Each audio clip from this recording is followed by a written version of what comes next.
ان پر رعب جمانا، ان پر ظلم کرنا، ان کو نیچا دکھانا، ان کے حقوق سلب کرنا، ان کے ساتھ برا رویہ اختیار کرنا، یہ چیزیں عام پائی جاتی ہیں۔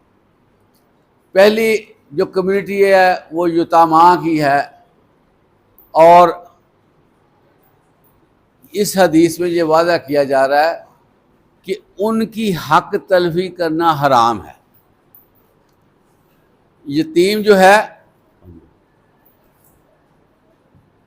اللہ کے ہاں اس کو بڑی پذیر آئی ہے، اور یتیم کے سر پہ ہاتھ پھیرنا اتنا زیادہ ثواب ہے جس کا ہم تصور نہیں کر سکتے۔ آپ صلی اللہ علیہ وسلم از خود یتیموں سے بڑا محبت کرتے تھے، اور یتیم ہونا عزیز طلبہ بہت بڑا المیہ کی بات ہے۔ بہت سے زخم جو بندے کو لگتے ہیں نا وہ آہستہ آہستہ بھر جاتے ہیں۔ عزیز طلبہ، یتیمی کا ایسا زخم ہوتا ہے وہ وقت کے ساتھ ساتھ اور جو ہے وہ گہرا ہو جاتا ہے، اور جب کوئی بھی بندہ بات کرتا ہے تو وہ بات جو ہے نا یتیم بچے کے دل پہ لگتی ہے جا کے، اور جب سب کے ابو گھروں کے آ رہے ہوتے ہیں، وہ کہتا ہے میرا ابو نہیں آ رہا، تو بتائیں اس بچے کا کیا ہوگا؟ سب کے ابو فروٹ لاتے ہیں، اشیاء لاتے ہیں، خریداری کرواتے ہیں، وہ کہتا ہے میرا ابو کدھر؟ تو ہر معاملے میں نا اس کے ابو سامنے آ جاتے ہیں۔ اس لیے یتیم کو نا بڑی پذیرائی دی گئی ہے کہ اس کے ساتھ ذرا دھیان سے چلو۔ سب سے زیادہ ظالم وہ شخص ہے جو یتیم کا مال کھاتا ہے، اور ہمارے ہاں ایک روایت ہی چلی ہوئی ہے کہ اگر بچوں کا باپ جوانی میں فوت ہو گیا تو ان کے بچے رل کھل جاتے ہیں، اور دوسرے لوگ ان کی پراپرٹیوں پہ بھی قبضہ کر لیتے ہیں، اور وہ روتے رہتے ہیں، چلاتے رہتے ہیں، لیکن ان کی کوئی سنوائی نہیں ہوتی۔ تو اللہ کے نبی آپ صلی اللہ علیہ وسلم نے ایسے کاموں سے منع فرما دیا ہے اور حرام کر دیا ہے جو یتیم کے ساتھ ناروا بنتے ہیں، جو بد سلوکی بنتے ہیں، جو یتیم کے ساتھ تشدد والے بنتے ہیں، کیونکہ یتیم کی جو پکار ہے اس کے اور اللہ کے درمیان کوئی پردہ نہیں، اور یہ بڑا ہی زیادہ ضروری ہے کہ ہم یتیم بچوں کا آسرا بنیں اور ان کے ساتھ اسپیشلی محبت کریں۔ عزیز طلبہ، آپ کے محلے میں، گلی میں بعض بچے ایسے ہو سکتے ہیں، میں آپ کو بھی یہ کہوں گا کہ ان کے لیے اسپیشل وقت نکالا کریں، ان کو اپنے کھانے میں شریک کیا کریں، ان کو اپنی کمپنی میں شریک کیا کریں، ان کو اسپیشل پروٹوکول دیا کریں۔ اس سے اللہ تعالیٰ کتنا خوش ہوگا ہم اندازہ نہیں کر سکتے۔ اس کے بعد دوسری کمیونٹی ہے عورتوں کی کمیونٹی۔ آپ کو پتہ ہے عزیز طلبہ، دنیا میں عورتوں کے ساتھ کیا ہوتا رہا؟ آپ صلی اللہ علیہ وسلم کے مبعوث ہونے سے پہلے عرب میں عورتوں کی کوئی حقیقت نہیں تھی۔ جس طرح عزیز طلبہ یہ جو جانوروں کی منڈیاں لگتی تھی، اب بھی لگتی ہیں، وہاں پر لوگ اپنے اپنے جانور لا کر کھڑے کر دیتے ہیں، اس طرح کی منڈیاں جو ہے نا عورتوں کی لگتی رہی، اور آپ نے یہ چیزیں، یہ دل خراش واقعہ سنے ہوں گے کہ لوگ جو ہے ہنستی کھیلتی بچی کو زندہ درگور کر رہے تھے۔ ایک بندہ جو بعد میں مسلمان ہوا، صحابی ہوا، وہ خود اپنا واقعہ بیان کرتا ہے کہ میری بیٹی اتنی بڑی ہوگی جو مجھے میرے ساتھ مانوس ہو گئی، مجھے ابو ابو پکارنے لگی، کتنی اس کی پیاری حرکتیں ہوں گی، باپ سے کتنی محبت کرتی ہوگی۔ وہ کہتا ہے میرا دل اتنا سخت تھا کہ میں نہیں چاہتا تھا کہ مجھے کہے کہ یہ اس بچی کا باپ ہے۔ وہاں پر یہ سمجھے کہ گالی ٹائپ تھا، بچی کا جنم لینا یا بچی کا باپ کہلانا۔ سارے عرب میں نہیں تھا، لیکن ایک تصب ضرور تھا عورتوں کے بارے میں۔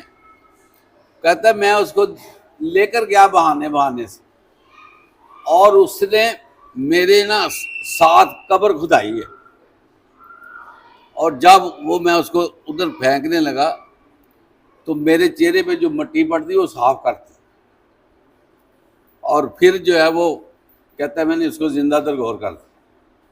کتنا افسوسناک واقعہ۔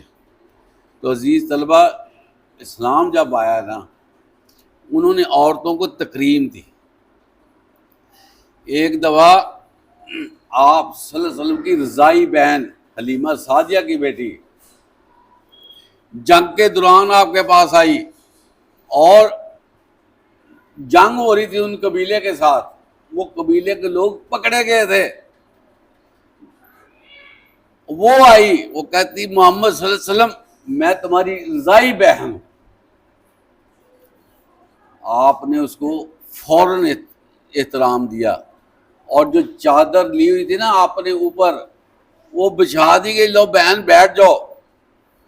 اور پھر کیا کہا کہ اس بہن کے جو لوگ گرفتار ہوئے ہیں، جو قید ہوئے ہیں، جن کو پکڑا گیا ان کو رہا کر دو۔ اور اس سے پہلے عورتوں کی وراثت میں کوئی حصے داری نہیں تھی، کوئی ان کو پوچھنے والا نہیں تھا، لیکن ہمارے دین نے عورتوں کا حصہ ٹھہرا دیا، بہنوں کا حصہ، بیواؤں کا حصہ ٹھہرا دیا کہ بیوائیں ان کو بھی حصہ ملنا ہے۔ اور اسی طرح آپ کو پتہ ہے الجنت تحت اقدام الامہات، آپ صلی اللہ علیہ وسلم نے فرمایا کہ جنت ماؤں کے قدموں تلے ہے۔ اس کا مطلب کیا ہے کہ تم اپنی ماں کی خدمت کرو، تمہیں اللہ تعالیٰ جنت دے دے۔ اللہ تعالیٰ نے 3 بڑے گناہ قرار دیے ہیں، پتہ آپ کو؟ ایک اللہ کے ساتھ شریک کرنا، دوسرے کو ناحق قتل کرنا، تیسرا والدین کی نافرمانی، ماؤں کی نافرمانی۔ ہم تو سمجھتے ہیں نا ماؤں کی کیا حقیقت ہے، جو مرضی کر لیں، بات نہ مانیں، اللہ نہ کرے بدتمیزی بھی بچے کر لیتے ماؤں کے ساتھ، تو یہ گناہ کبیرہ ہے۔ میں آپ کو بتاؤں، ماؤں کی نافرمانی، والدین کی نافرمانی۔ اسی طرح جو عورتیں ہیں، آپ صلی اللہ علیہ وسلم نے حضرت فاطمہ کو اپنی جگر کا ٹکڑا قرار دیا، اتنی محبت کرتے تھے۔ آپ صلی اللہ علیہ وسلم جب کہیں سفر پہ جاتے نا، واپسی بھی اپنے گھر نہیں جاتے تھے، وہ اپنی بیٹی فاطمہ رضی اللہ تعالی عنہا سے مل کر پھر دوبارہ اپنے گھر جاتے تھے، اتنا پیار کرتے تھے۔ اور حضرت فاطمہ رضی اللہ عنہا کو روزانہ ملتے تھے، روزانہ ان سے رابطے میں ہوتے تھے۔ اس طرح آپ دیکھیں کہ اسلام نے عورتوں کو کتنی پذیرائی دی، اور عورتوں کے حوالے سے ڈرایا گیا کہ ان کے حقوق کے بارے میں اللہ سے ڈرو، ان کے حقوق کے بارے میں اللہ سے ڈرو۔ اور کہا گیا تم میں سے سب سے اچھا شخص وہ ہے جو اپنے گھر والوں سے اچھا ہے۔ آج ہم باہر تو بڑی اخلاقیات دکھاتے ہیں، لیکن گھروں میں ہمارے معاملات بڑے خراب ہوتے ہیں۔ باہر تو ہنس ہنس کے باتیں ہوتی ہیں، گھر کر ہر چیز میں نکتہ چینی نقص نکالا جاتا ہے، لوگوں کو بڑا ملنسار تصور کیا جاتا ہے، گھر میں بد اخلاقی ہوتی ہے۔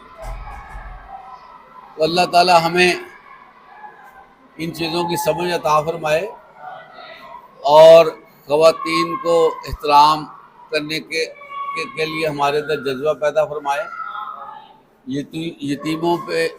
یتیموں کے سر پہ ہاتھ رکھنے کی توفیق عطا فرمائے۔ یہ لوگ جو نا بڑے اہم ہوتے ہیں اور ان کے دل جو نا نرم ہوتے ہیں، اور جن کا دل نرم ہوتا ہے عزیز طلبہ ان کو تنگ نہیں کرنا چاہیے۔ آپ کو نہیں پتا، جو بندے کمزور ہوتے ہیں نا، یہ آپ کو ایک فلسفہ بتاؤں، جو بندے بھی کمزور ہوتے ہیں نا اللہ ان کے ساتھ ہوتا ہے، یہ آپ کو پتا ہے۔ جب ان کو تنگ کیا جاتا ہے تو اس کا مطلب یہ نہیں کہ ان کو تنگ کیا جاتا ہے، اللہ کو تنگ کیا جاتا ہے۔